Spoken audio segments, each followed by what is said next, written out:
I like your Scarlett Johansson. That's some very interesting things. That's going to be good box office news, as they call it on the website when you talk about it. Yeah. And the Hawkeye thing will be interesting to discuss. I did not because get a chance to read that. All it is they released a picture and they gave the release date. November 24th for Hawkeye, which we can then, when we're discussing it, we can be like, oh, that means Ms. Marvel's probably actually next year. No, it doesn't. Why does it mean that? Probably. They haven't released two I mean, it shows probably that close does. together. Like, they said, didn't they just say that it would be Ms. Marvel has no release date. Aren't you guys doing the show? Aren't you guys doing the show? Aren't you I doing guess the we show are. right No, No. Let's talk. You're right. No, fuck. Do your intro it up. Intro that Breaking Geek spirit up. That's the intro right there. That's I feel like that's the intro. I dig it. Welcome to the conversation, dear listener. This is Breaking Geek Radio podcast, where Jammer is showing his school spirit. And we were going to talk about Snake Eyes, but here's what happened. Here's what happened on the way to the Snake Eye. I saw it before everyone else and determined that it was dog shit. And so we made a hard left turn. And we're going to talk about something that we all like. And I can give... What are you talking about? I like lawsuits. Who doesn't like lawsuits? I thought you were talking about the show that we're going to cover, or the thing we're going to cover today. Oh, you don't like Ted Lasso? I mean, he's fine with it. I don't think he's ecstatic about it. Oh, you're talking about Nick. I mean, like I said last week, arbitrary. I can't. Let me very quickly, like, when we get into Ted Lasso, I am going to give a Snake Eyes review before we get into Ted Lasso, because I have things to say. Spoiled the shit out of it too. This is. Remember when we did Artemis Fowl? We did Artemis Fowl, and I was just like, you know what? This movie is so fucking bad. Like, there's nothing. I think it was I think we made up a term for it, right? Like Artemis Fowl Protocol, which was just like, this movie is so bad. The president has invoked Artemis Fowl Protocol. Yeah, this is that bad to me. It's not Artemis Fowl bad, but it's pretty goddamn close. Like, it's not good. So we'll talk about that a little bit, but before that, we've got some news to discuss. Some hot news and also some lukewarm news. But what do you guys want to talk about first? Do you want to do legal stuff? Do you want to do news? What's your flavor? What are you guys feeling? I'm feeling let's get some quick hot news off the presses out of the way. Okay. Appetizer. I think the main course will be the legal news. There's a lot of great discussion points there. So I mean, to start with, Hawkeye, man, that's a show that's happening, I'm pretty excited about it. I really like Haley Steinfeld. Black Widow. I really like Haley Steinfeld. I really like Jeremy Renner as Hawkeye. Unlike most people give him shit all the time. I love Hawkeye. Him and Chris Pratt get so much shit. I have a question. Yeah. Is he are you talking about Jeremy Renner or Hawkeye? People give him Hawkeye. Hawkeye. They kind of imply it's both. Usually they're like, I feel like it's mostly. Feel like it's both. Really? Yeah. Yeah. Whereas Star-Lord definitely is more the actor. There's nothing to explain. Like, I feel like people give Jeremy, like, I don't know if this is a real thing or not, and that's actually what I was going to ask you. There was an album supposedly that he released a little bit ago, and I couldn't tell if that was like a joke. Come on. No, it wasn't. When he announced it was not a joke. Okay. Jackman's serious about singing. Hugh Jackman's serious about Bruce singing. Willis serious. Return of Bruno. To be fair, Hugh Jackman's a great singer. Hugh Jackman, you can't say. I don't know if Jeremy Renner's serious. Well, just make the Hurt Locker the musical, and I'm there. Bruce Willis isn't particularly good. I think Eddie Murphy is all right. Surprisingly so. Leonard Nimoy. I feel like Russell Crowe Shatner's fascinating because I feel like if he stays in the wheelhouse, it's entertaining. It's entertaining, yeah. Like, you just want to hear that. It's entertaining. It's camp. I don't enjoy it as like artistic, amazing. Like, I need to have this in my weekly rotation. But it's like you know what? I need to chuckle, so I'm going to listen to this. It's like Weird Al kind of entertaining. I have a best of him and Leonard Nimoy album. Leonard Nimoy sings "If I Had a Hammer," and then transitions into a speech about how great the U.S. and it's playing the Star Spangled Banner behind him. And then he does the Bilbo Baggins song. That's the only song I know. I did not know that he had other stuff in there. Because at the end he's like, "I have a hammer, and I will take it all over this land." None of you answered my question. About what? Is he a good singer, Jeremy Renner? I never listened to it. It's okay. I did not listen to the album, but I heard like a clip. And that's why I couldn't tell if it was real, because the thing that I heard was so short. It's like, yeah, certainly this could have been made like as a joke. But in answer to your earlier question, for me, what I've heard is people just don't like Hawkeye because he doesn't have superpowers, and they're like, "Oh, he's just running around with a bow and arrow." Ooh. And I'm like, Scarlett Johansson. I know, it's hypocritical. It's annoying. Is it though? I mean, if the reason why you don't like him is because he doesn't have superpowers, and then you like Black Widow, then yes, it is hypocritical. Okay. I think a lot of people don't like the character also because they like he should have died, not Black Widow. That's not the reason why I don't like him, but it is true.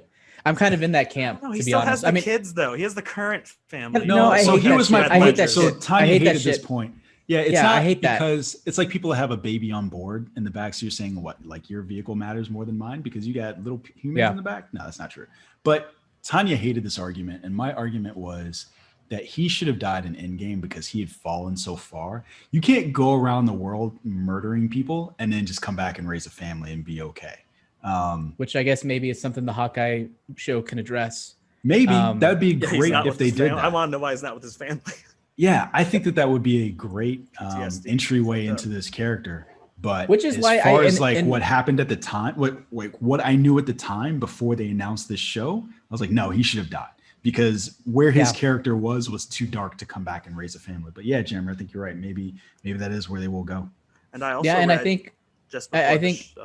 I think in retrospect, like it was more unpredictable for that he didn't die because of that, which is sort of what Marvel seems to be doing sometimes with some of their deaths, is kind of going for the unexpected deaths some of the time, or at least like the unexpected instead turns. Of Rogers.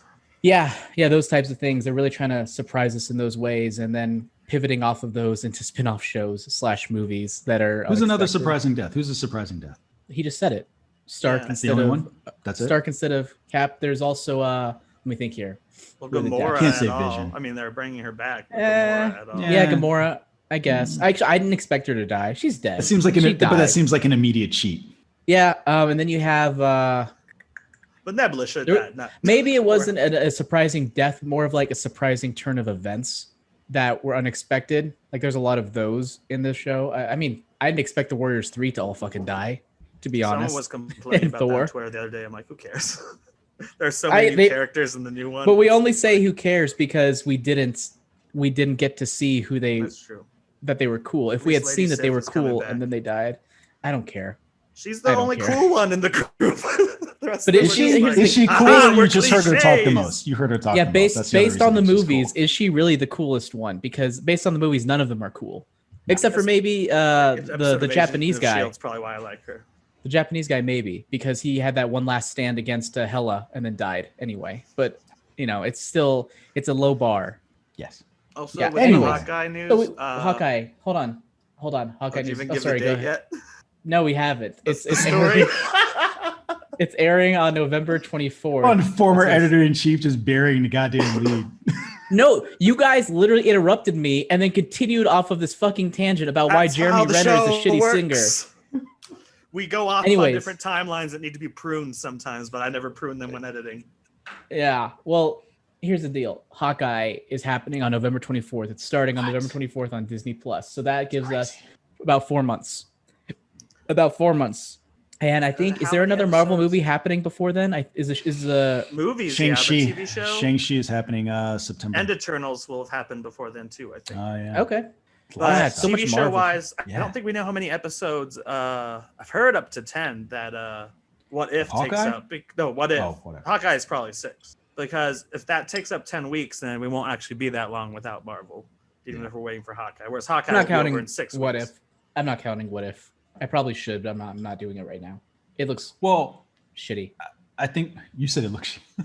I don't think it should count from the perspective that I doubt anything in there will impact anything else that we watch. Right? Like it's. I mean, it could because multiverse. I do think it's falling at a very specific time after Loki, as in like. Here are all the other stories that are happening right now. That we're not going to address in Doctor Strange or Spider-Man because it's too short. I don't know. The animation looks awful to me. I don't see that. I think it looks beautiful in a weird way. I don't know about beautiful. It looks utilitarian. Yeah, it looks like it's getting the job done. I don't know if it is. I think it's on the same level. Clone Wars stuff. I don't know that it's well. Yes, it is. I don't know. It I is just a saw the certain recent style. trailer today, and Killmonger just has a killer line. It looks like Xbox 360 graphics. Ooh, Like It it looks looks about like the same as the point. Resident Evil movie. it looks like Borderlands. No, it doesn't look as good as Borderlands or Resident Evil. I think it's slightly worse. That's my It take. looks like Yeah. War for Cybertron, or whatever the fuck that black. To be fair, I'm talking Transformers about movie you're watching. I'm talking about the original Borderlands when it came out, not like any Oh, okay. games. You know what? You might be right. That I Yeah. could agree Anyway, with. It's very. I want to add on to the Hawkeye 13. news. What do you want to add on? That I'd also just read just a small plot detail, not even a plot. That Haley Steinfeld's character is a Hawkeye fangirl, which is how she kind of enters. Oh, so she's got that. So She's got that. like Hawkeye. She's got that Yeah, Ms. some Marvel people- flavor. Yeah, like and then also, as we were kind of saying before, does this mean that we can assume this is the next show because we're getting our first. The official still interestingly has Christmas lights in it, so it'll Oh, probably be Christmas. did set, Shane like, Far Black From Home. direct it?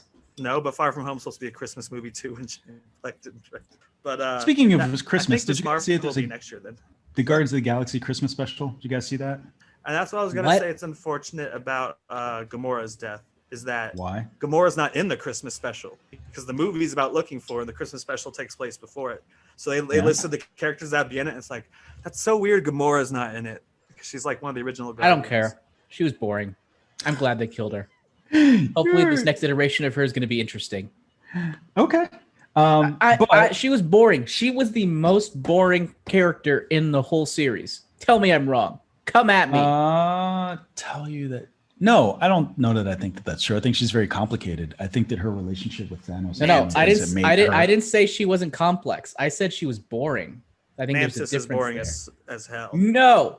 You know Yeah. who's really boring? Ego, one of the worst Here's the villains in thing. the MCU. No. Mantis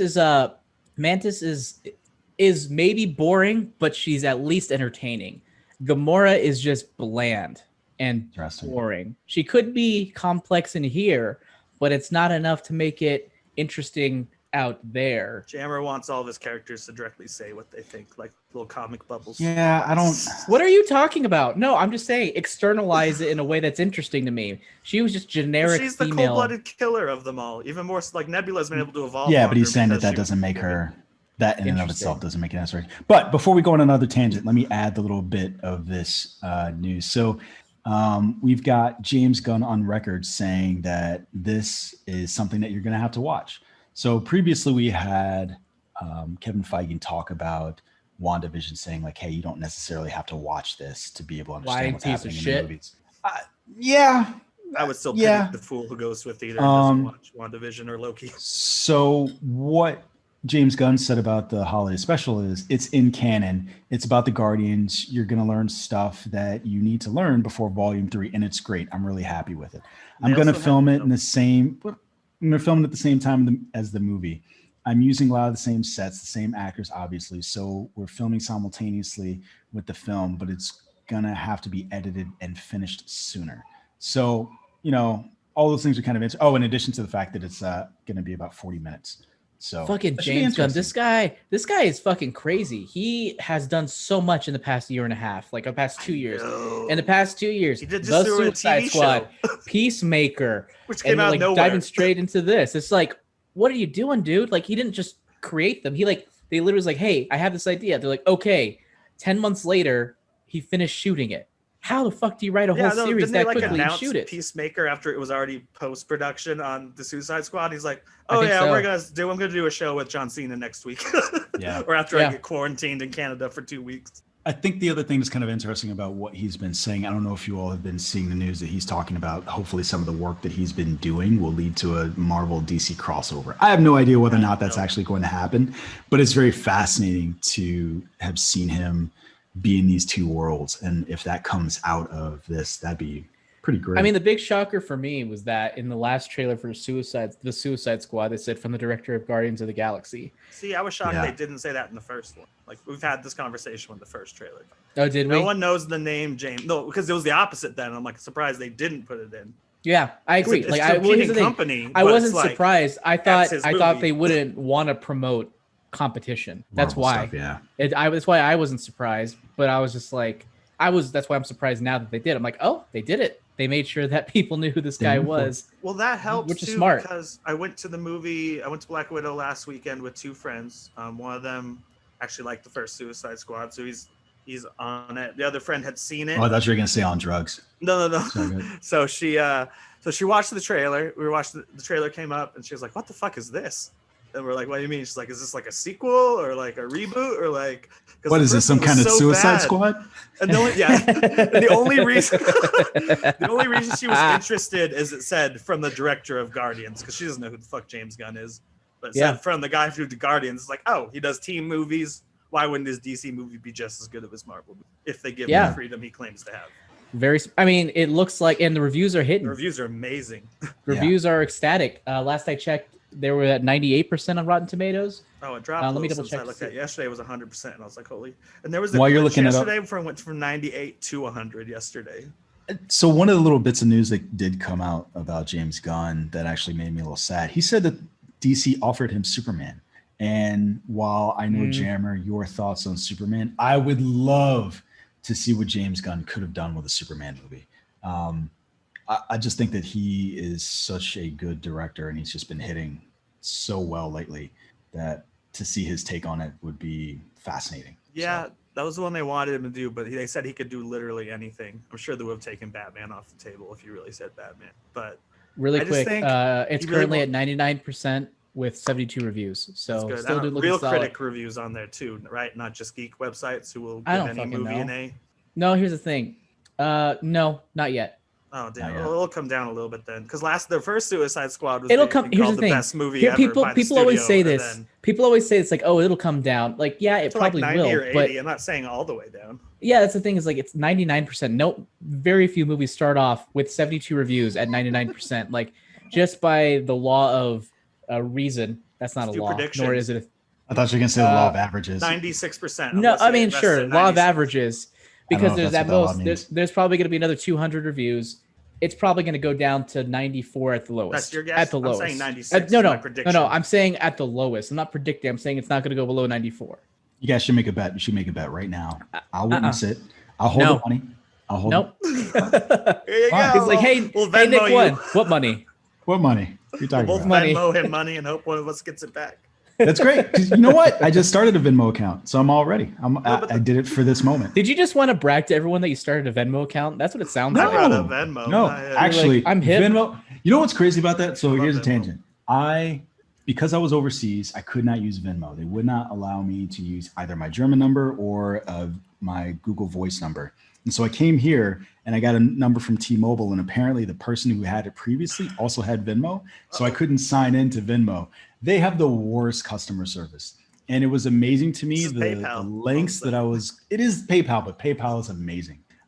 It was amazing the lengths that I was going through to use a service that would allow me to use my money and spend it. It's like, I don't fucking trust these people anymore. And I don't understand why I went through all this so I could spend money. That was like a very quick story. They're terrible. I'm really happy you told that story. Very relevant. Superman for a minute. I don't know. I think James Gunn wants the chance to do something rated R. That's a big brand. So, I do not want a rated R Superman movie in the slightest, because it's a child. Gotcha. So, to be fair, or to be clear, he was offered this before he took on the Suicide Squad. No, I know. Yeah, but then they said he can do anything. I was just making sure that was what we're talking about. They weren't saying now. No. Yeah. This is back when they were like, take anything, but can you please take Superman because we think you're a great filmmaker? Dude knows his strengths and his interests. I think it was just a perfect alignment there. So exactly. I wouldn't want to push that on him. I would love to also see him do like anything Harley Quinn related would be great. I mean, she's in this, so I guess it doesn't. I can still see Warner Brothers being like, "Are you such imagination from Jammer? I would love to see him do the thing that he's already doing." Are you sure you want to? I mean, like a Harley Quinn. Title? Harley Quinn. What title? No, I'm sure that's Warner Brothers. They're like, DC's like, really? You want to put the Suicide Squad title on your movie after all that stank? And he's like, yeah, because I'm gonna make an awesome movie. I can fix it. I'll even save like 3 of the actors besides Harley Quinn and bring them with me. So yeah, you guys ready to move on? Got another thing. What was the story that we originated this from? Was this Hawkeye? Did we start off with Hawkeye? No. It's a Guardians. Yeah, it's a Guardians. James Gunn. Oh wait, James Gunn. Oh yeah, the crossover with the Marvel DC. Oh yeah, the crossover. Yeah, why is I my don't want It's that. not gonna happen. It's not gonna happen. I don't care. It's sure. Are you a scribe? Are you a watcher? You trying to? What are you doing? What are you doing here? Dude, I ain't no Jeffrey Wright. What? Jeffrey Wright's the You watcher? said watcher. Is he the watcher? Yeah, Interesting. Maybe I it's didn't know great. that. He does most of the quotes for the articles, and he likes to talk about like the Doctor Strange one is my favorite because I guess he's seen them all because he narrates them or something. God damn him. Anyway. It's Gordon. Segue. He is Gordon for a Batman movie that we'll never see. Wait, what are we segueing to? What do you want to talk about? What are you talking about? For a What? I Batman thought movie we we'll were- never see. I thought What are we you were gonna- talking about? No, Batman's he's The Batman? Gordon in the It's just taking Batman. forever. Yeah, it's just taking forever for it Well, to it's come out. basically done. It's taking forever because of COVID. Yeah, Has a sure. release Yeah. date early next Whatever. year. Whatever. But yeah, to break the news myself, break the news. J.K. Simmons, who was sorely underused in the Snyderverse. Even when you did, like, I was hoping when they added 2 hours to Justice League, they would give him they would add a half hour of his Commissioner Gordon. J.K. Simmons gets to play Gordon again in Batgirl, so he'll actually. Oh, that's cool. Yeah, it seems like one of the roles he was born to play besides Jameson. I mean, he'll never have another Gary Oldman, but he nails the Gordon look more than any other actor, and he's capable. So it's not like I'm like that's the only reason he has the. I think Gary Oldman did a good job. No, Gary Oldman. That's what He I'm did saying. a I don't great think you job. can top Gary Oldman. Yeah, I mean, in terms of even physical Acting. appearance. Yeah. So, like, you're thinking Little like you stash. won. Yeah. Yep. Needed more trench coat. That's why I guess J.K. Simmons has his trench coat. Needs more trench coat. Needs more trench coat. So yeah, I didn't know that. That's exciting. So there'll be I could two be looking HBO forward to Max Gordons also, because I believe Jeffrey Wright's going to be in the Gotham TV show. it. So then my question then, Yes. does this confirm that Batgirl is in continuity DCEU? Because I Yes, don't think we knew think that so. before. I just don't think they really care anymore. They Like, don't. No, yeah, but now Supergirl's they're creating, costume, but they're creating connective tissue now. So maybe in the after Flashpoint / Flash movie world. Because obviously for Supergirl, when people first saw her, they released a picture of just her emblem, and they're like, that's obviously exactly the same costume design as the Snyderverse yeah, Superman. So it's not like they're changing the look. And the pictures, you guys see the pictures of Batman on the Bat Cycle this week? did Mhm. the Batfleck, Yeah. Bat Cycle, the White Knight. I doubt it's Batfleck on set, but I mean, we know he's playing. Yeah, Batman no, it's in just the movie. no. They confirmed that it's a stuntman. God, all those vehicles though. I saw that picture and like the footage. I'm like, none of the Batman vehicles have been practical as far as turning.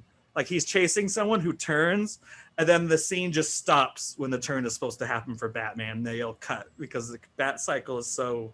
And correct me if I'm wrong. People Non-turnable. are calling it the Bat Pod, but wasn't it the Bat Cycle? And the Bat Pod was just from the Dark Knight. Yeah, I thought the Yeah. Bat Pod was from Cycle. I think people have just gotten accustomed to calling it the Bat Pod. Yeah. Damn Was you, the Bat- Nolan.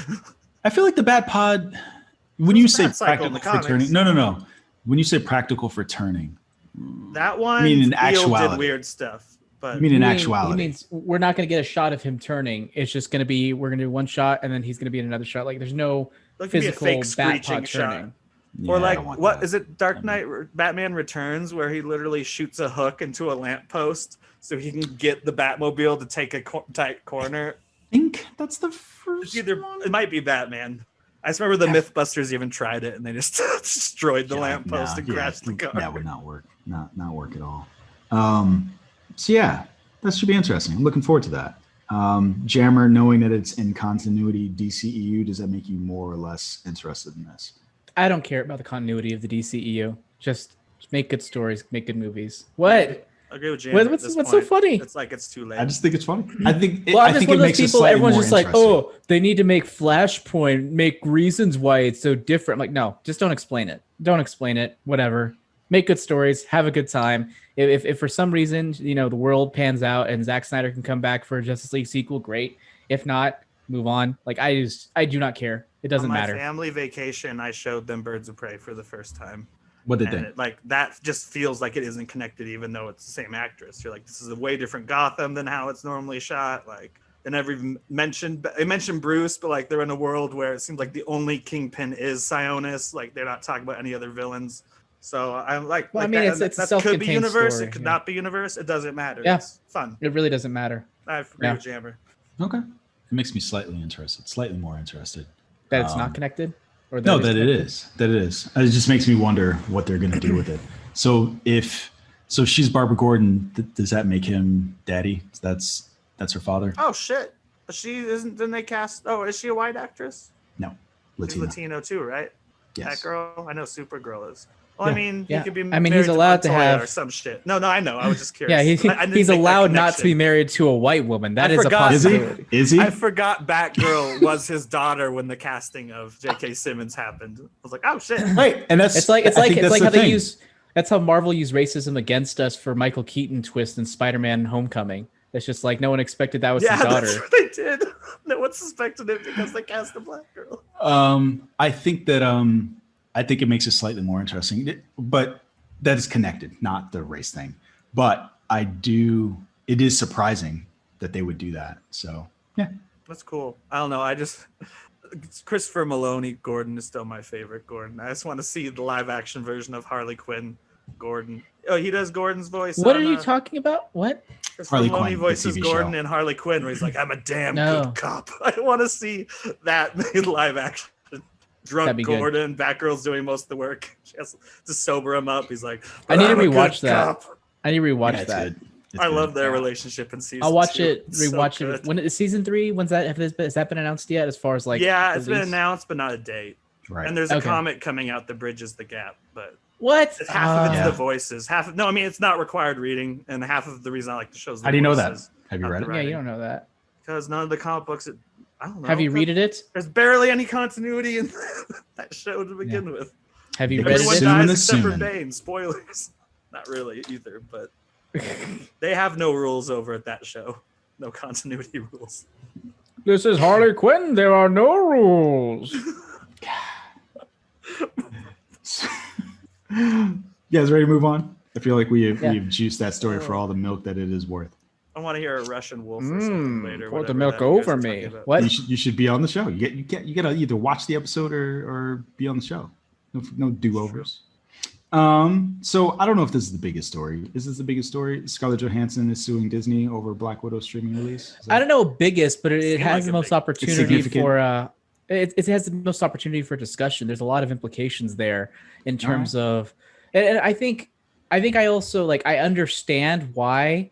But I'm also kind of I think I side on the other way than I would have a year ago. That's right. Because a year ago I was just like, whoa, get rid of all the theaters. Let me introduce the story. Before you side with folks. So Black Widow has just is she in theaters? She's in theaters. Yeah. She's in theaters now. She's fighting off the folks from the Red Room, but she's facing her greatest battle of all, corporation. So right now, Scarlett Johansson is fighting Disney over the streaming release of Black Widow. And what her representatives are claiming is that splitting the distribution of Black Widow between Disney Plus and its theatrical run constitutes a breach of contract. And the specific line that the lawsuit says is Disney intentionally induced Marvel's breach of the agreement without justification in order to prevent Ms. Johansson from realizing the full benefit of her bargain with Marvel. And folks familiar with the matter are saying that she might have lost as much as $50 million. I saw that big back end deal at this point when you've been at Marvel that long.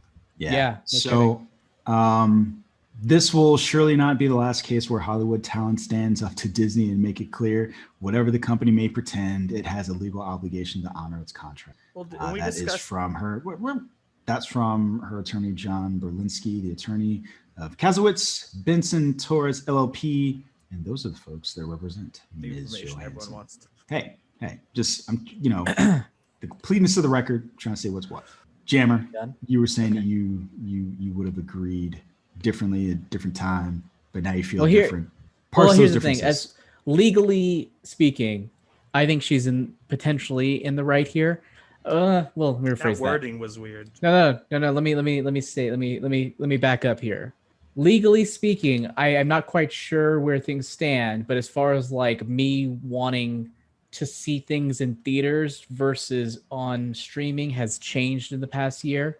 Now I feel like I'm less about just fucking release it on streaming. Nowadays, I think I'm just do it in theaters first and then release it on streaming a few months later. I'm okay with that now. Now I want to go to theaters and make watching movies special again.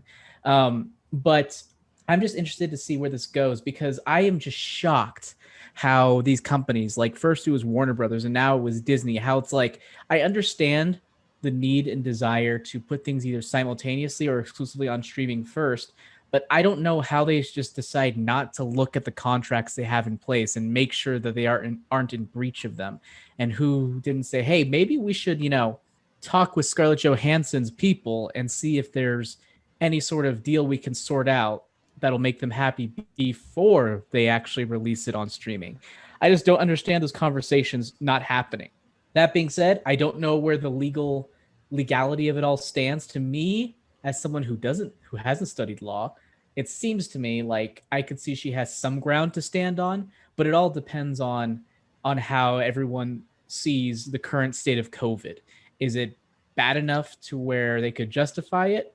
I don't know. Because I'm sure Brandon's going to be able to jump into the legal Did you stuff. forget my name? It's funny. Say as my I name, literally, bitch. well, it's because I was looking, because I just forget names, and then I was looking over, and it says Ellerum Online underneath, and I was like, that's not right. So I was like, Brandon. Hello, Brandon. Owned by the company.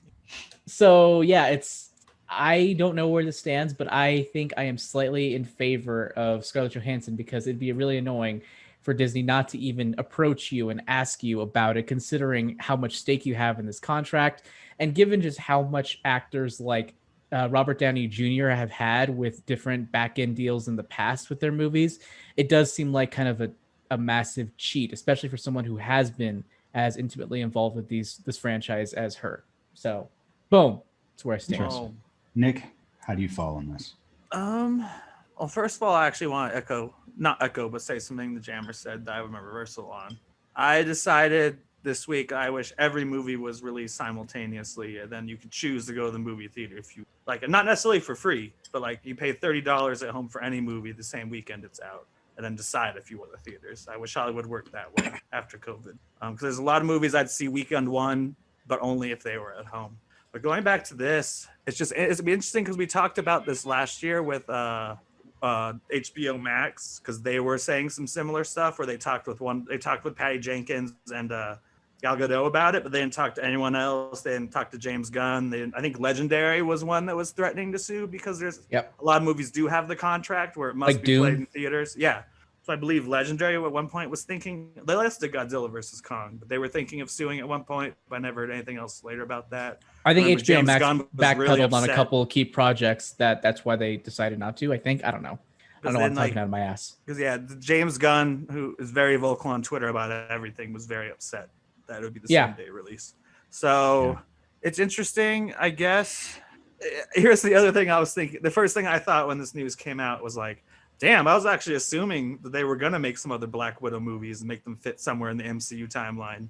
But that ain't happening now unless I do a young Natasha movie and cast someone else. Oh, right, because she's sued raising and stink. then be like, hey, here's more money for another movie. But yeah, I don't mean, know. You never know. You never know. She's probably right if she was counting on the back end, made a back end deal. But it's also not like Disney's doing it to screw anyone. It's that they should make a new deal or have some kind of settlement where she gets a giant chunk of the. And that's probably what's going to happen. Disney Plus money, and then obviously Blu-ray money. So here's my take on this. So I am not a contracts attorney, and here's where I fail, because this is not my wheelhouse. What I do think is interesting is, and this is part of the claim, right, is that it was done without justification. And there are several. The part you read. I'm like, yeah, and so I think that there are several justifications for breaching contract, like the contract was supposed to be in writing, the contract was indefinite, there was some sort of mistake, that the person who contracted lacked capacity to do so, and so, or fraud or some sort of misrepresentation. This is wholly different. This is almost as close to an act of God that you could get, if there is such a thing for this kind of contract. And part of what's hard to know without looking at the language of her specific contract is that, right? Is there some sort of clause in her contract that would account for this? Obviously, nobody's contract has a COVID clause in it. That's just not a thing that existed at the time. But it would be interesting if there is something in there that says that, and that's what the court is going to look at. They're going to look at the specific language of her contract. So we can feel however we want about whether or not it's justified based on, Robert Downey Jr. getting X amount of dollars versus her getting X amount of dollars. The simple fact of the matter is, at the time when he made his money, COVID did not exist. And presumably Disney made their decision, Disney and Marvel made their decision based on some sort of impetus based on COVID. So I think that's what it's going to come down to. But I think here's the thing. They delayed it twice. They could have released it last fall and really fucked her and themselves. Yeah. Right. And so that would be an interesting thing. I think that would be part of their justification. Like, hey, we were trying to do as much as we could to protect the like Disney was not trying to hurt themselves. And that's why I think, Nick, what you said about some sort of settlement being reached is what's going to happen. I think they gave her the $50 million. Because I don't know that they will give her the $50 million, but I do think that basically what happens is this.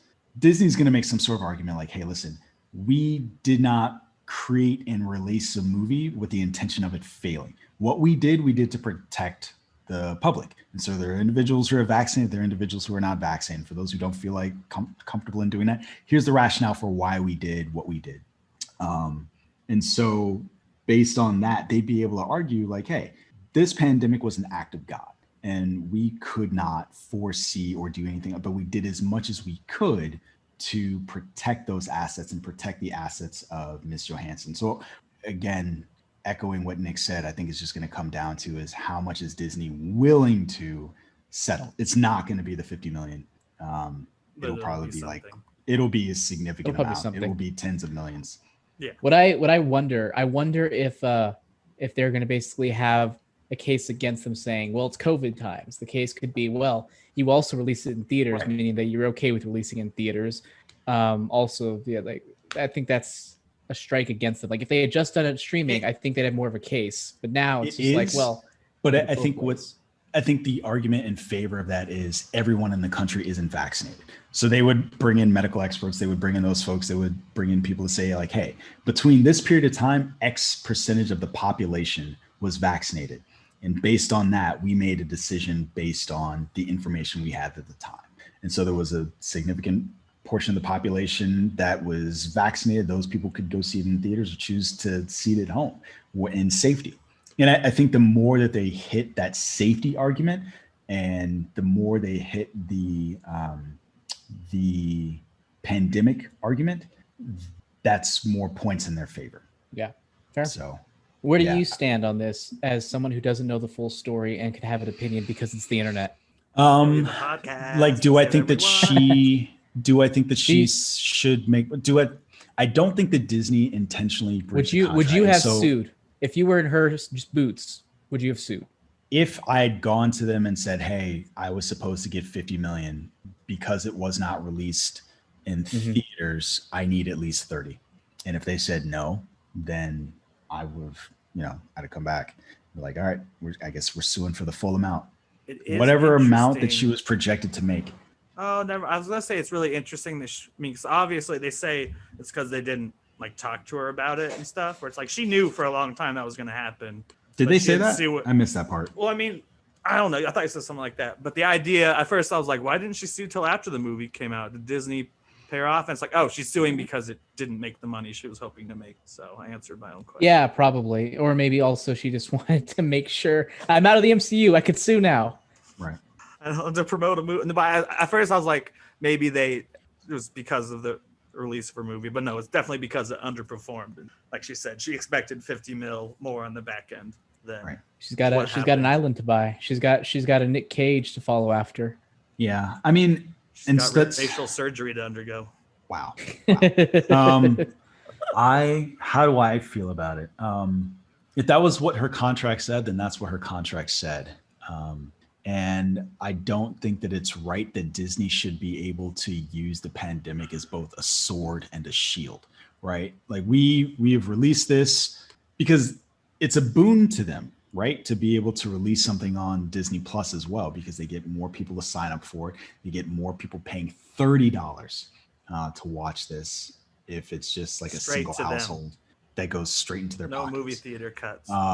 And so it would suck if the corporation was able to do that.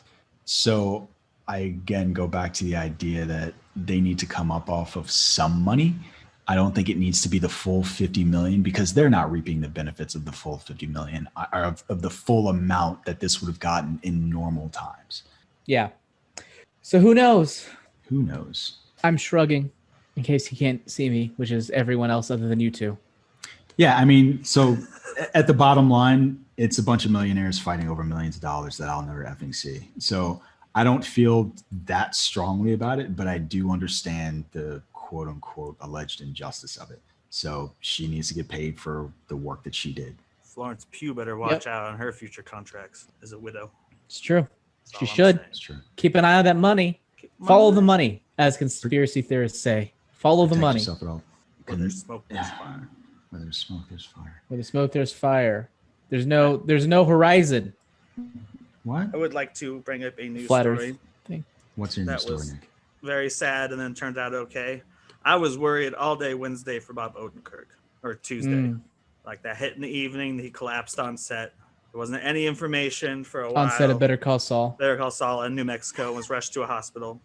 What else is he shooting? Nobody 2 is not shooting yet, so of course he has already shot his one sketch, and I think you should leave. So I think of it's course funny, he's like shooting Better as Call Saul. you're talking about this, it's like Jammer's forcing you to write an article, like as you're saying. It's like, no, I mean, put more what it information, is you're facts in the talking Breaking about, Geek. yeah. No, just make sure that the audience knows what you're talking about. I didn't make the mistake earlier where I didn't let what Jonesy explain what Yes. what we're talking about. The final season of Better Call Saul in New Mexico collapsed on set, rushed to the hospital for a whole day. People were freaking out online. And then David Cross, who works closest with him, is like, I'll tell you something as soon as I know, because even he was being bugged, even if he's not an agent, manager, or family. And it turned out he did have, some are reporting heart attack, some are just reporting heart incident, but he is expected to fully recover. Yeah, I feel like a heart incident is a heart attack. Yeah, I feel like it's a nice way of saying it, which it's also really funny because someone tweeted this and I noticed it was very true. It's like, this is the closest conservatives and liberals have been on Twitter. Like, everyone wants Bob Odenkirk to recover. Yeah, I know. It was like everyone came together for one day on the internet and was like, please, Bob Odenkirk. But he's fine, because that would have broken me almost as bad as it. Well, at least we don't know or if he's Chadwick. fine. We know. Yeah, I was we gonna know say that fine is a bit of a stretch. they're Well, they said anticipating. He is not. They're dead. Stable anticipating a condition, he full should be. stable condition. Yeah. But we don't know what a full recovery fully means. Yes, yeah. Right. Like we're limited on our information. Yeah, other that's than that, true. it seems like he's going to get better. I just picture Kevin Smith, who's a little bit younger, but who had Whatever. one of the worst heart attacks you could possibly have, and was This 400 guy. pounds. And he was fine. He's in shape too. Now he is, because of that. Yeah. Didn't he No, have I'm saying gastric bypass? Oh, you're talking Oh, about was Bob he? Odenkirk. Yeah, I'm talking about Bob Odenkirk. Like Bob Well, Odenkirk's in shape. he was talking about Yeah, Kevin he is. Smith. You said he's in shape. Oh, Well, Kevin Sorry, Smith is I- definitely skinny now, but Right. but Bob Odenkirk, Bob I mean, Odenkirk- he has to train for like things like they're already talking nobody too. yeah. So he's in shape. And the fact that there's no hope for people like heart attacks can strike anyone, including Jonesy here. Maybe even Even freaking, you or me, it's not. No, I'm saying Me I'm more saying likely that than like Jonesy. I'm saying Jonesy's in shape and healthy. That's my point. Is he could strike him? Oh, I And thought he's, you were saying I mean, he you was- really only ever see me from the bottom half of my body. I mean, it's So pretty easy to tell that you're in shape. I got a ginormous beer gut, baby. Sure you do. He's in a wheelchair. Sure you do. You and Danny are like super in shape compared to us. Like you no, can strike don't anyone. compare me. Don't compare me But to Danny. Danny is Yeah, know, Danny's Danny the is- king. yeah, He's like a freaking Roman statue. yeah. He's He the is. he's the Sylvester Stallone of the group. Like no, He's not that old. He's- no, not old, but like he's the one that works out. I'm thinking of specifically like Hey. Rocky 4. I've never seen Rocky. What? Or Fucking Hey, idiot. Rock, wait, you never seen any Rocky movie or Creed Not even movie? Creed, You probably yo. hate it. I'm gonna drop this. I dude know from that's the why. Well, I bar don't right like now. sports movies. I know it's about other well, I assume it's family and other shit. No, it's not. It's not Fast about- and Furious. It's not Fast and Furious. Every movie's about family. Yeah, it's not about family. Well, I mean, I don't know. I assumed it like he had a, I don't know. Get him, Rock. I don't know. Let's move on. I mean, he has a family. You're like, I'm gonna quote his non-family member. Get him, Rock. That's the only quote I know. Adrian, you don't know Adrian? Adrian. Oh yeah. That's his wife. Family. So I guess family. That doesn't support. Oh, my, really? That's his wife. theory. I always wondered who Adrian was because I knew the At the quote, time, I don't think they were context. At the time, yeah, it was his girlfriend. Yeah. Rocky, everyone. Dude, we need to get you some Rocky. We need to Rocky Rocky you up. I don't. It's not the same thing. The live action. No, here's the thing. I don't want to force Nick to watch Rocky only to have him say he doesn't like it because I really enjoy the Rocky movies. No, not worth it. Here's the thing. I think Rocky 1 and 2, which I think are the best of the early ones, you'll probably not like. Creed is probably the one I would expect to like the most. I think you'd Creed be okay with Rocky Balboa, which I think is probably the second best Rocky movie. I think it's the second best, next to the first one. So you think it's 1 Balboa 2? Yeah, I think Balboa Balboa 6. So 1, 6, 2, and then the rest don't matter. And you're not counting Creed, and then don't. No, matter. I'm not counting Creed. Creed. All right, interesting. So 1, 6, 2, 3, 4, 5. 3, 4, 5. Yeah, 5 is easily the worst.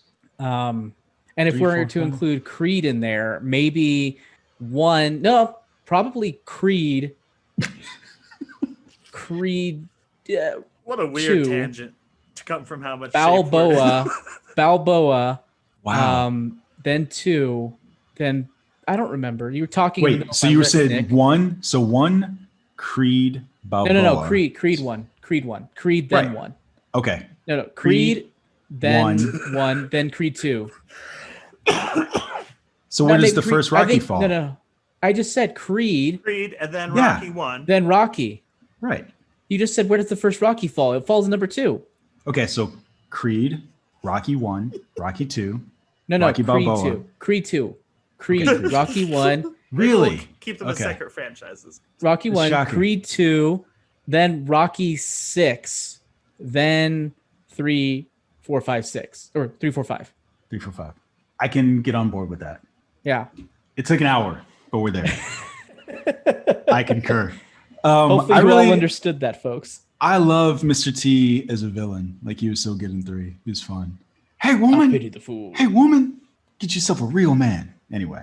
What was I going to ask you guys? So this is not on our schedule to talk about. I was curious, did you guys have anything to say about the Kevin Smith controversy? I know, Nick, you've probably been. Oh, yes, I do. Just because of what he did to say. I read what he did to Masters of the Universe. All right, let's start with Nick. Is it a controversy? Just people hating on him. Explain what it is first. Explain as you would a child. I love Galaxy Quest. Anyway, so me too. This past weekend, Kevin Smith, the executive producer and writer of the Masters of the Universe Netflix reboot, dropped his shit. So it is a 5-episode joint. Much in the vein of other emphasis Netflix on the word reboots. joint. Yes, much in the vein of other Netflix cartoon reboots like Voltron and She-Ra. So like, if you like your 80s shit, Netflix is trying to be the place to go to get new versions of your 80s shit. And it has probably the largest Rotten Tomatoes split I can recall seeing ever. I did see the split. So the last time I checked, it was like 96, 94 for the critics, 26% for the viewers. It was getting absolutely lambasted. And so there have been lots of things that have been said. Do you want me to go into those things before you guys react, or do you want to react? Yes. Okay. Yes. So Kevin Smith has responded to a lot of the criticisms, and he had some choice words to say for alleged fanboys of the property. And what he said was, as I looked for it, was, hey, man, they're getting rid of He-Man. Oh, he said, I see people go online. Hey, man, they're getting rid of He-Man. Like, you really effing think Mattel Television, who hired me and paid me money, wants to do a effing Masters of the Universe show without He-Man? Grow the fuck up, man. Like, that blew my mind. Bunch of people being like, oh, I smell it. This is bait and switch. So that was his response to the criticism. And there's a little bit more, but it goes into spoilers about the show. Get into spoilers. Really Fuck it. It's He-Man. No one gives a shit. All right. So one of the big controversies is that Prince Adam dies at the end of the 5 episodes, or appears to die. And Prince Adam is the Clark Kent to Superman. And he's more like Thor and John Blake, though, right? Where he like only gets the power when he yells something, or gets the same fucking thing. It's the same goddamn thing. I've never seen it. I just watched the toys that made us. But you've seen Okay. It is his alter ego, his weaker version. Adam's not dead. He's very wounded. He's stressed. Oh, I'm sorry. This is from the person who plays Prince Adam, so Chris Wood. He's not dead. He's very wounded. If you want to highlight the whole world on fire in terms of destroying a fandom, you take He-Man out and be like, that's it. He's gone by. Now what they've done is they've found really interesting ways to turn the dynamics of the show on its head and raise the stakes to a point that the original show never saw, which I think is fascinating, right? They are so distressed about the reaction to this show that you have somebody spoiling shit that has not even, like, I haven't even seen an announcement for part 2 or the next part of this series, but you have someone saying like, hey, that big cliffhanger, that's not what you think it is. Though. That's how bad people are reacting to this. Skeletor wins at the end of the first half too, and that's what you'd expect. And I would expect in a 2-half series. In the end, He-Man comes back, defeats Skeletor for the last time, since this is supposed to be a completion of the original series. And then don't they have like a live action show or something going on too at some point? Did you watch any of it, Nick? No. Did you, Jammer? I've never seen any of the originals, so I'd never. I obeyed anime rules, and I watched the first 3 episodes, and I did not like it. So I dropped out after 3 episodes. I saw you were disappointed with that and Snake Eyes. Was it bad, or did you just not like it? Both. Okay. No, I'm sorry. It's not bad. It's not good though, at least to me. And I can sum it up in a couple of ways. And I guess I'll start with my thoughts on what Kevin Smith is saying. Part of the problem with what he's saying is he's reacting to what a loud group of folks are saying about it being basically social justice warrior bait and switch, because the show is about Teela rather than He-Man. And to that point, I get it. This show, while not called He-Man and the Masters of the Universe, was marketed as a He-Man show. If you look at the images and if you look at the stills and the images and the trailers and all of that stuff, He-Man and Skeletor are at the forefront of it. And what happens in the very first episode is within the first 10 minutes, they're done away with. And then you're they pulled a Metal Gear Solid 2. That was going to be the article that I was going to write. And the headline of the article was going to be Kevin Smith is angry because he's not Hideo Kojima. Because I remember that moment and how angry I was because I wanted to be Snake. And so I watched this with my wife, and she fell asleep on it. And she has watched all of these reboots with me. Like, she's into it. She watches She-Ra, she watches Voltron, she watched all that stuff. Within the first 3 episodes, she was asleep. And part of it for me is, again, the marketing showed more He-Man than what we got. But also to focus on Teela, she's not a particularly good character. She was angry every episode that I saw without justification. And I think the thing that really set me against her, that by the end of where I stopped didn't get rectified, was at the end of that first episode, everybody goes back to Prince Adam's parents and they're like, hey, He-Man's gone. We think he's dead. And so the king is upset and he's like, oh, it's sad. We've lost our champion. Prince Adam's mother knew who he was. And she was like, no, dipshit, our son is dead. And so everybody in the court is reacting to Prince Adam being dead. Teela immediately says, like, wait a minute, all of you knew that he was He-Man and no one told me? And she flips out on everybody, is angry at them for lying to her about him being He-Man and no one telling her. And I'm just like, you're fair. I think that's fair. Fair, but you're kind of a piece of shit. Like, his body's not even cold. And you're upset that no one told you his secret identity. Like, his parents are literally mourning in front of you, and that's your gripe. It plays very poorly. I get it, but if that happened in real life, I would also think that person was just a selfish piece of shit.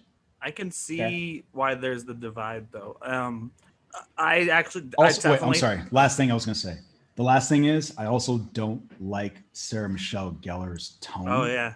within the show. Everyone, it's almost like we talk about a lot where people seem F9. to be in very different shows or movies. Like the way she's talking, she seems like she's over here. Everybody else is in the same show and she is slightly different. And there is something about the tone and her cadence and the way that she's speaking that does not jive well with everyone else's.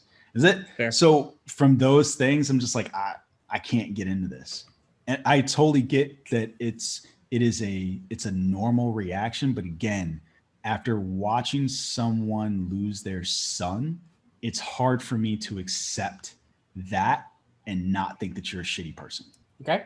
So I was gonna say it's interesting the score thing, and just the way the reasoning behind it reminds me of The Last Jedi, where critics loved it and fans were like, "This isn't the Luke Skywalker I've was picturing for the last 20 years." I feel like this is Kevin Smith, maybe wrongly, trying to completely destroy your expectations in the first 5. Like you didn't expect that to happen, and your complaints are all valid. That's the part that I think he's missing. I was saying your complaints are valid about the show. Yeah. I'm not saying his. I'm saying I haven't seen it. You have all these things you don't like about it, and that's fair. No. Watched it. I'm saying I think that he's not acknowledging that there are fair complaints of it.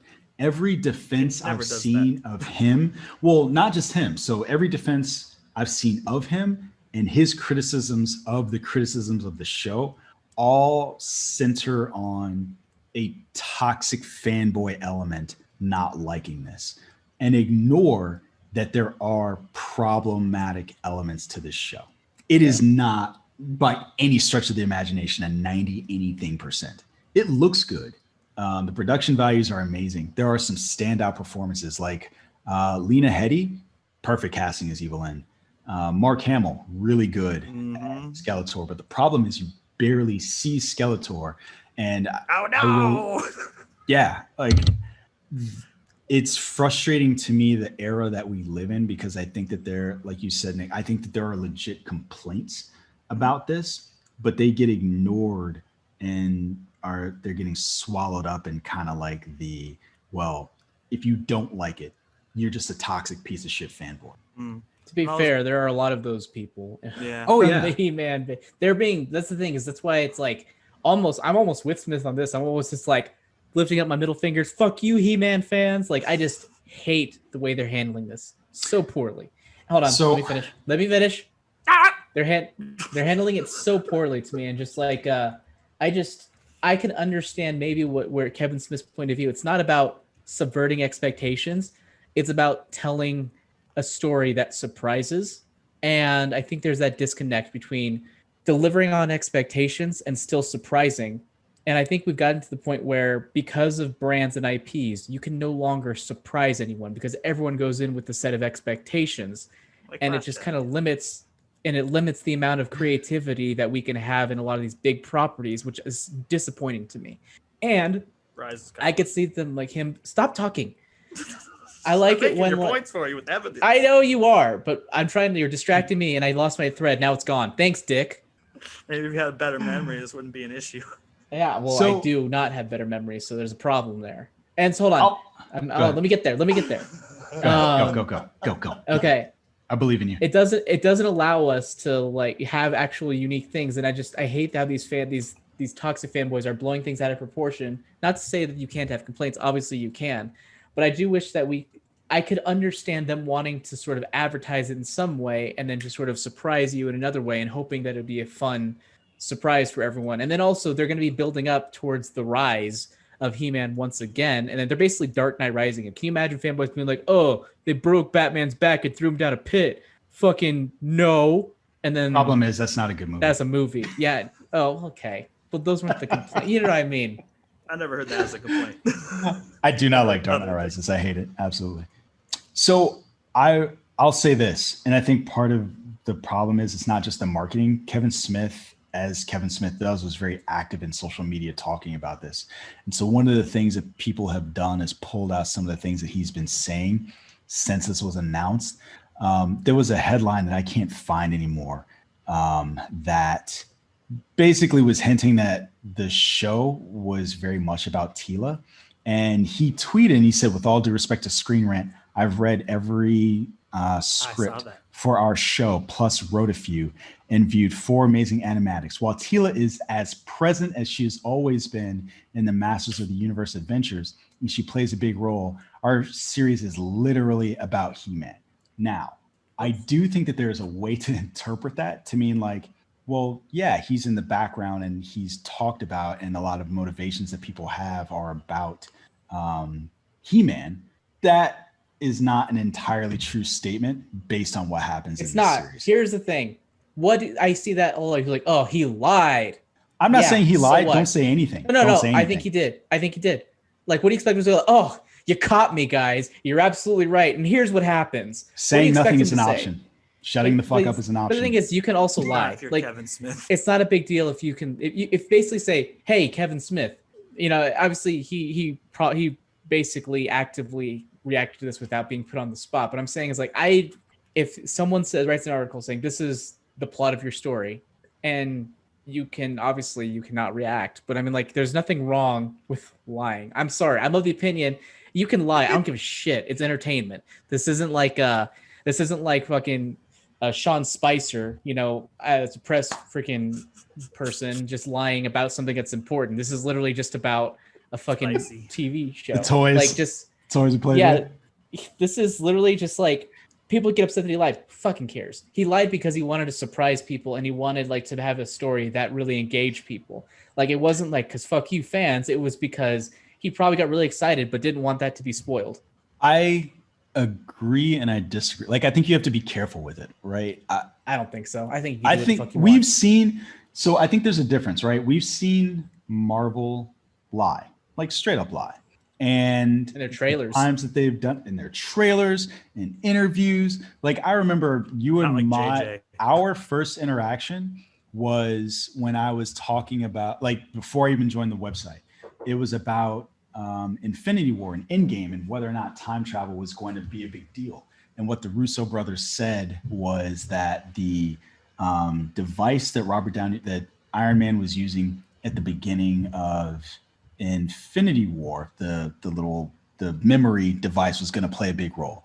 And I was like, this is what they said. And you were just like, yeah, that doesn't mean anything. And that was literally one of the first instances that I can recall of Marvel just outright lying about something that happened. But I also think that when you do that, you need to fucking deliver. The thing that you do, but here's the thing: you need to fucking deliver. That's a subjective thing. It is, but it's like you have to deliver.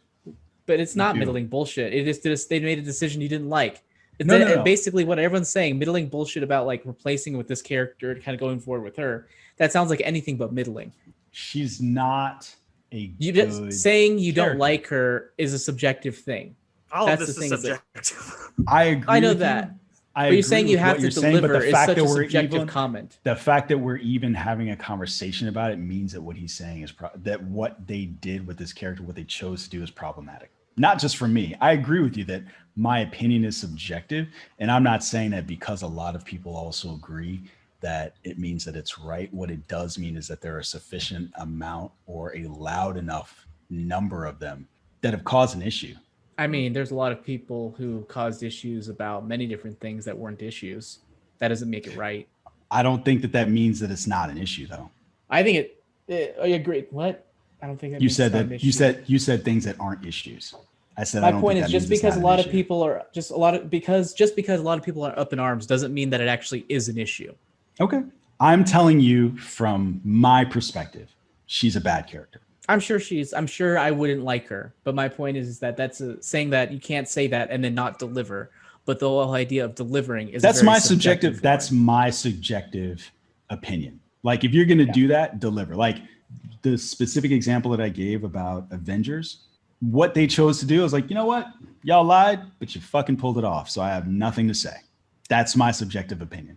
I would agree with you. Like that should not necessarily be everybody's measuring stick, but it is mine. And I don't think that he didn't do what he set out to do. I'm interested. You should watch it. I'm curious what you think. I mean, I'm surprised that you didn't watch it. Because I didn't have time. But do we need to have any knowledge of the original show? Because I don't know fuck all about the original show. So this is a Except for the sequel toys that made us. to yeah, this is a sequel to the original show, and it is literally supposed to take place like however many days, hours, minutes after the last episode of the show. And because they pivot so hard away from him, him being He-Man, then no, you don't really need to know. Did the original show end on a cliffhanger or something? Mm-mm. Okay. Not that I recall. Okay. But also it starts out exactly like a normal episode.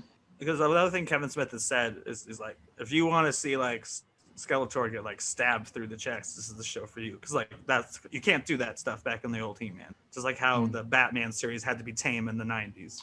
So it's kind of a way to bring it to adults and be like, you can actually see He-Man stab somebody. You know what's really funny is I do remember a specific quote from one of Kevin Smith's podcasts when he was talking about this show. And he was talking about, if you're really worried about this not having sort of the spirit of the original show, don't worry about it. This is not like He-Man through the prism of the guy who did Clerks. This is basically a continuation. I'm like, it's interesting because it sounds like it was through the prism of whatever he wanted to do. Stocked up so with good writers. I'm not. Which I mean, Mark Bernard trust more than him. I think there's a difference between. Well, you seem like you just didn't like the show. That just seems like you just didn't like the show. It doesn't sound like you have any. You don't seem like you care about what everyone else is bitching about. No, I don't. So like, but I do think it's interesting that he really seems to have, just like the quote that you said, it's like, no, it's not what you think it is. It's like, but it is. It really is. But and maybe I think that makes it worse. Either one of two things: A, like he lied, and like I said, I don't care. Or B, he really convinced himself that like, no, this is what it would be like to him. Like if it actually continued, this is something that would happen. Like, which is it does continue. Understandable. Like, you know, if you're split it into two halves. I don't know. I don't know how many. I don't know how many. This was volume 1, and then there's volume 2, but I thought they did them all at once. Like the next one's coming out early next year or later this year or some shit. I don't know. My point is, that's what it sounds it's like. easy. It's easy to lose sight of things when you're in the midst of it. So maybe he genuinely thought this is what it would be like. I do think that that's interesting. And again, just focusing on his words, assuming that he believes that what he's saying. He was very specific when talking about the Screen Rant article. And so he's like, no, these first 5 episodes, he was very clear. Like these are about He-Man. They're literally about He-Man is what he said. Now, if he's lying, then that's fine. But it just feels like he stepped in it. Okay. It's fair. So I don't know. But yeah, I think you should watch it. I want you to watch it. I want you to tell me what you think of it as the animation guy. Like this is literally. Oh, is that what I am here? Am I the animation guy? So you're the box office DC breakdowns. Films, you're the box office guy, the industry guy, and you're also the other guy. I'm back. Hold on. I wanted to hear the several things that I am in the podcast. The first thing I heard is you're the Balboa guy, but then as you're saying that, Nick kept talking over you, so I didn't hear it anyway. So you're the box out like the industry guy, and you're also the animation guy. Those are your roles. Okay. Yeah, it's funny. I don't like the DC animation stuff though. I feel bad about that, but I really don't because I just don't like. It's just not my cup of tea. Well, I think it's just ever since I was a little kid, I never liked the DC shows. Like it's just the way they were done. I didn't like. Even like I like Batman the Animated Series, but like other than that, this is better. Were you into anime when you were a kid? Yeah, that explains it. Yeah, it's hard going back and forth between Dragon Ball Z and Batman the Animated Series. So different. You're like, God damn, I love Batman Animated Series, but this shit is stilted as hell. One of the things that really bothered me growing up that I just hated more than anything is, without a doubt, there would be the scene where it's like they would cut to a guy throwing like a spear at a character, and there'd be this music, and they would cut to a commercial. They'd cut back to the person throwing the spear, and then the person on the other side would just dodge it like it's nothing, and then you move on. And I'm like, this is bullshit. That's like manufactured suspense is awful. Don't you think the movies don't do that though, because they're one movie with no commercial breaks? No, I know that. I'm just saying I'm negatively predisposed to them already because of the way they're paced as well. I watched you don't even have for to you. go You should watch this for me. But you don't even have to go back to the movies to talk about that. Dragon Ball Z did that all the time. They'd be like, hey, I'm gonna build this spirit bomb for like 3 episodes. But that's different. I'm building. Is it? That's different. It is different. It's a different type of thing. It's like basically manufacturing suspense for a specific commercial because we need to have an act break here. So let's just have him throw a spear and then have him dodge it at the other end of the act break. I feel like it is the to be fair, same and thing here's the thing. it's the same thing for different gonna, reasons. I'm not going to defend Dragon Ball Z. Yeah, you are. Because that was dragged out for filler because they were catching up to the manga. And so they had to do filler. So I'm not going to defend that, but I'm just saying this thing did bother me about American animation growing up. Okay. And then also the pacing in the DC movies just feels weird to me. I don't know what it is. It's something about it. It feels really off. Ted Lasso. So Ted Lasso, the breakaway. Wait. I want to hear complaints about Snake Eyes first, and then I'll probably it's a shit movie. Because it's I a terrible have movie. Nothing to say about Ted Lasso. That's all. I thought you were gonna give us like. I'm laughing at you jumping off. It was a terrible movie. Not terrible. It's not good.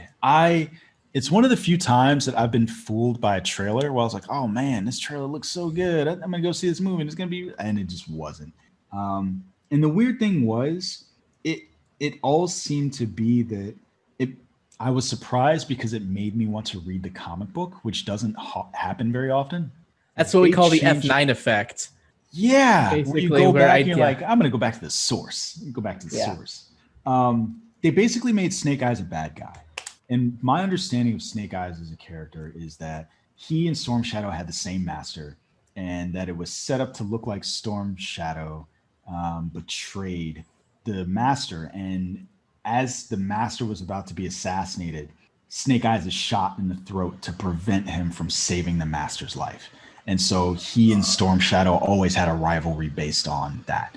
The movie goes in a completely different direction.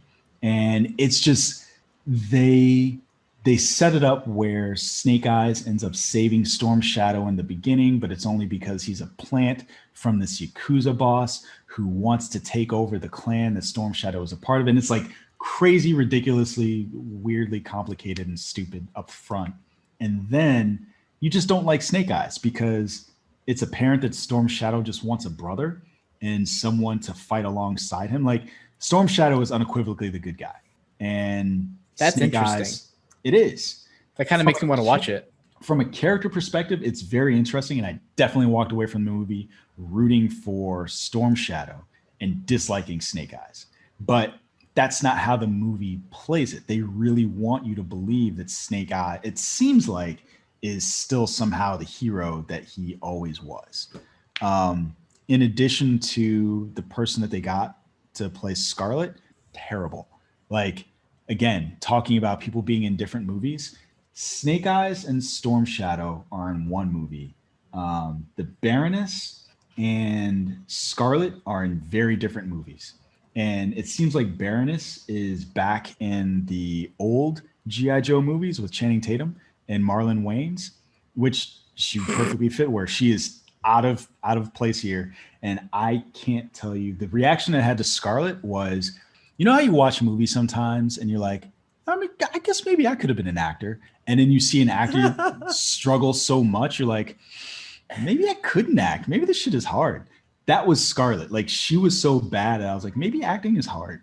And it's not good. So action scenes are terrible, like straight booty. So I like everything you said. You didn't like this week's. Jammer's like, maybe I should check it out. Yeah, Sounds good. It also sounds like it defies expectations. No, it's just interesting. Like, I'm curious. Maybe this is proof that you're just turning into a bad guy because you're siding with the bad guy. Maybe that's it. No, I think is that what the military does to you? Storm Shadow was an honorable character, and what they did to him at the end was really hard to watch. And if Storm Shadow was Snake Eyes, like if this was his movie, I would totally understand why Snake Eyes and Storm Shadow were against each other and why you would view one as the hero character versus the other. I would love if a director or somebody or a writer came out and said, no, this is a story where you're supposed to view Snake Eyes as the bad guy and our story is a redemption story of him. It doesn't feel that way, but it definitely needs it because he's not a good character. He's not a good person. Got it. Cool. It's funny because I had no desire to see Masters of the Universe. I had no desire to see Snake Eyes, and now I'm just kind of like, maybe. I'm the best critic ever because I say I hate him. You know what it is? I'm the critic on Rotten Tomatoes, and you're like the audience score. You're like, you know what? Because he hates it, I think I'm gonna watch it. Am I though? Seems like it. You shouldn't be. I mean, you're the film school guy. I could be interested in it where I'm like, this looks interesting. I do it like, nah, but it was just boring. So yeah, maybe I am the audience. Because if I'm bored, here's what I don't care how it's done. I don't think that you should watch Snake Eyes. I don't think it's worth your time. Okay. I do think Masters of the Universe you should watch, just so you can understand this conversation, just so you can have an opinion about it. I don't think there's anything worth Snake Eyes having a conversation about, which is why we pivoted away from it this episode. All right. Cool. I am going to hop off to take a poo. You guys discuss lovely Ted Lasso. All right. We'll see you later. Bye, Nick. Bye. See you next week. All right. So today we're here to talk about the incomparable Ted Lasso, the breakaway hit from last year that in the time where we all needed him, Ted Lasso was there for us. He was there to bring lots of positivity. It's a story about a man who knows nothing about soccer, who's brought in to coach a soccer team in the UK, or as you know, it's all called football, basically everywhere else in the world. And it is a mix of feel good along with slight out of fish type shenanigans. The Ted Lasso welcome wagon has arrived. Ted!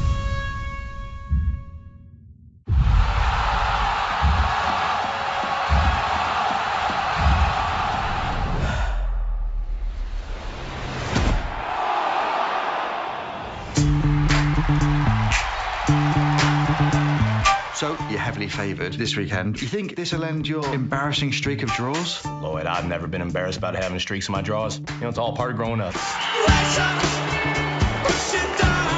I got a question for you. Has a team a la us ever won the whole chimichanga? Not for 40 years. Oh! No, you don't coming through here. That's fine. Yeah, I got you. It's like Dukes of Hazzards. Y'all probably call it the Earls of Risk over here. But yeah, basically, it's a type of show that makes me want to be a better person.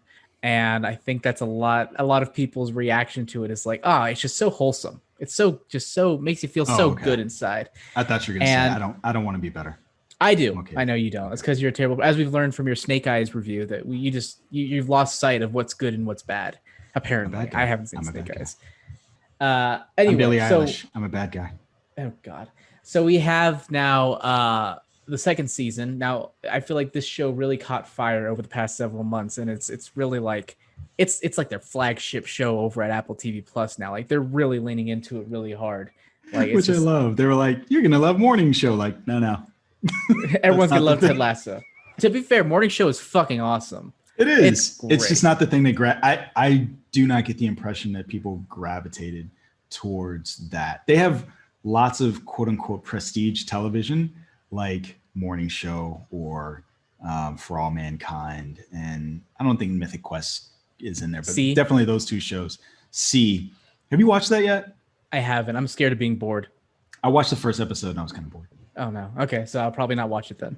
I'm gonna watch the second though. I'm just curious enough to keep watching it. Did you start watching Home Before Dark yet? No, I should have watched that instead of C. You can watch it with your kids. That's a good incentive. Although the thing is, because I don't have a television and I'm only watching things on the computer, I just don't want them on top of me while I'm watching stuff because that's how they. To be fair, I'm not sure I'm curious if they'll like it because I feel like the show walks a delicate balance where it's like it's appropriate for kids, but is it going to appeal to them? I'm not really sure. So are you afraid of the use dark your kids style? as test dummies? No. Okay. No. All right. It's played like a genuine mystery written for leaning towards adults, but it's not like there's anything bad or anything that could be objectionable. I don't think. Okay. I'm interested. Like I maybe kids won't like it, but it's not inappropriate for them. I don't think mostly it's like PG-13. Got it. Anyway, so Ted Lasso, the season 2 premiere happened last week. There was a big hoopla about it in terms of everyone being excited about it. The big question is, did it deliver? Did it deliver on the goods? Are we as excited to continue this journey, the second season that they're having at a relegated level as we were last year? Well, let's go ahead and visit Rotten Tomatoes, as we normally do. We like to take a look and see what people are saying around the web before we dig into our own opinions about it. And on the whole, people seem to genuinely be enjoying it. I'm trying to see here. I'm trying to find the actual specific. So as you're looking at that before season, the show came out, what I saw generally was that people are saying that this season is going to be as good, at least, as the previous season, which was shocking. I can't believe it, but yeah. Yeah. So right now, and I wish it was divided by season. I can't find a separated one. Right now I see, here we go. Season 2, 99% on Rotten Tomatoes, which supersedes 91% on Rotten Tomatoes. This is based on 68 reviews and then user ratings, but it only has 59 of them. So keep that in mind. There's 80%. I'm going to go ahead and just say right up front, it wasn't bad, but it wasn't on the level of last season. And the main reason I maybe have a problem with that is I got the impression last season was kind of written in a vacuum away from any sort of expectations. But this season feels like it was written more understanding, this is what people like. Let's lean into those things and make them a bigger deal. And it made me almost like them less. Like what? Like Danny Rojas, Football is Life. Like people, him coming back and doing that. Or I feel like Ted Lasso's quirkiness was amped up just a little bit, just a bit more than I wanted him to be compared to last season in terms of just some of the stuff that he was doing, some of his humor. And I don't think it was bad. I think it was good. I really liked it, but it just wasn't on the level of last year. And I just worry that they might be leaning more into the quote unquote catchphrases almost of all the characters and all sort of the best hits of last season and just sort of updating them for this season. I don't know if that's going to happen, but that's kind of maybe the feel I got from this first episode. So I'd still give it a positive rating, but I can't say I'm as ecstatic as a lot of critics 99. seem to be. Yeah, like I think I'm more with the audience on this one, supporting what Jonesy said earlier today, where it's like more about 80%. Like I'd give it a solid B, the first episode. Yeah. What about you? I think so. It's not necessarily my perception of it being written in a vacuum. I think my expectations I didn't have any coming into the first season. And so watching even after I hyped it up for you. Yeah. And even that, because, sometimes you're wrong. Sometimes you're wrong hard. I don't know what you're talking about. It's not very often. I'm what? You're wrong hard. I'm what? Wrong hard? What does wrong mean? What does wrong mean? Yeah, I don't get it. Wrong hard. Like you're wrong, but like, fuck you. Like, but what does wrong mean? I don't understand. I don't understand what that word means. I don't understand what that word means. I can't even be bothered with. You've been wrong like 5 times this episode alone. Can't do this right now. Can't do this. So there were, I didn't have any expectations, and not knowing who he was as a person or how he was, seeing a lot of his interactions were funnier to me. Like the first time that he met Rebecca and she's like, hey, do you want some tea? And he hated it. Or when he spits out the bubbly water. Like these are things that we don't know about him and his reaction to them. Like he's very much American. Like these things that Brits love, he hates. So from that perspective, I don't know that I agree with you. Okay. But I just mean that it seems like the story, he's no longer a fish out of water. And the things that he's doing, maybe it's just his comfort in where he is in his space, because a lot of that last season was people getting accustomed to who he was as a person. Yeah. And maybe that's part of what you're seeing. I don't know.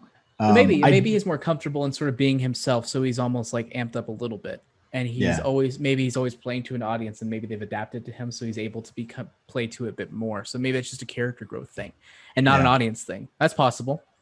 I did like seeing a couple of different developments, like the Danny Rojas thing, less interesting to me than Nathan, how he seemed to be behaving, which was basically an asshole. Right? Like there were people who needed or wanting things, and Nathan was just like, well, you should be able, and I'm curious where that's coming from. I know where it's coming from. What? Well, I mean, he was, to him, being just going to his head. No, I don't think it's that at all. So for those who don't know, he's kind of like you mentioned, being an asshole. Where this guy, he's like, "Hey, can I leave early?" He's like, "You're supposed to leave after the rest of the team leaves." He's like, "Oh, well, I'm meeting with my mom," and he was basically gonna tell him no. But then Ted was like, "No, of course you can go." But I think it's less about it going to his head and more about this job should be your life, like it was for me, and you shouldn't. Yeah, that's what I got. Like you should. No, there was more to it than that. Remember, was there? We were having a conversation about Danny. And Danny was like, had the yips and he was freaking out. He was like, well, maybe we should just fucking show him how much he makes. You remember that? And yeah, I remember that, but I'm just trying to think here. Like, to me, that just goes along with this idea that people this should be their life. No, I think it went to the, Ted looked at him like, what is wrong with you? And he even, at least on one of those, he called him out. And because I think it was before they decided they were going to get Danny a psychologist. And they were trying to figure out what they should do. And he's like, well, maybe let's just show him how much he makes. Yeah, I remember that. I remember the moment, but it was like, I'm trying to like connect it with my own narrative. It came out, to me, coupled with the way he was treating that dude, it came out nasty. And I get what you're saying about maybe the perspective of this should be who you are, but it came out mean. And so I get your point. It definitely does come out mean. But I just generally think he's just like, oh, well, you want to be a part of the fucking team? This has to be your life. This is the way, like, that's what was for me. It was my life. Like, this was my life for years. And like that, it should be your life. You should be celebrating that you're touching the freaking dirty clothes of these gods and that you're able to do that. Like, that's the way I saw it. Then again, what you mentioned with regards to the paycheck, I agree is more maybe in line with what you're talking about. So maybe I was misreading that, but that's how I saw that moment. Yeah. And then the big thing that I like, so there were two more things I liked. I liked Ted's discomfort with Dr. Fieldstone. She kind of has a stick up her ass. She's kind of a dick. She? Yes. So here's the thing. I don't know that I think that she's a dick so much as she is uber professional. Because what did she do that makes her a dick versus someone that just does not subscribe to their office environment? You're going into somebody's office environment. You could at least not be like a dick about it. You could just. So what did she do to be a dick? I watched the episode once. I don't remember specifically, but I just remember she was just very awkward about it. She was very much like, yeah, no, I'm not gonna encourage this. Like, I'm just not gonna play into this. It's like, there's nothing wrong with sort of adapting to your environment. As a psychologist, I feel like who can be empathetic or empathic, you should be able to do that and sort of understand and read the room. But that's not what she's there for. Yeah, I know that, but I'm just saying, I feel like that's a professional courtesy to be able to read the room and adapt. I agree with you, but I don't know that I think that it's necessary. And I think part of and I don't know that it's because this is a comedy, I have no idea whether or not this is going to go there. What I saw was a question of culture fit. She does not come from their background. She doesn't fit their culture. She does not subscribe to the manner in which they behave.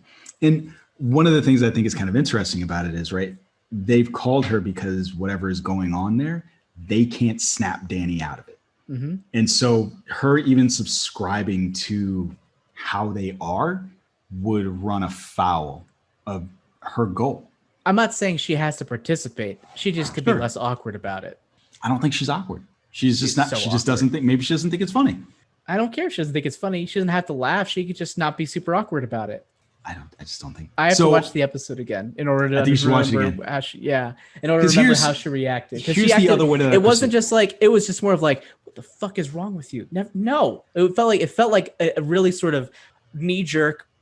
Fuck you! I'm not going to do that type of reaction. She didn't do that though. I know that, but it felt like it. It felt like she slapped me, Jonesy. Okay, I felt assaulted. I feel her perspective as a professional Black woman walking into that situation and not necessarily being one of the boys because she's not, and needing to be a certain way to be able to survive and do what she does. That was my perspective. Okay. That's maybe fair. Unnecessarily real and serious, but that was my perception. Okay, and I don't have that perspective, so that makes sense why it just completely went over my head.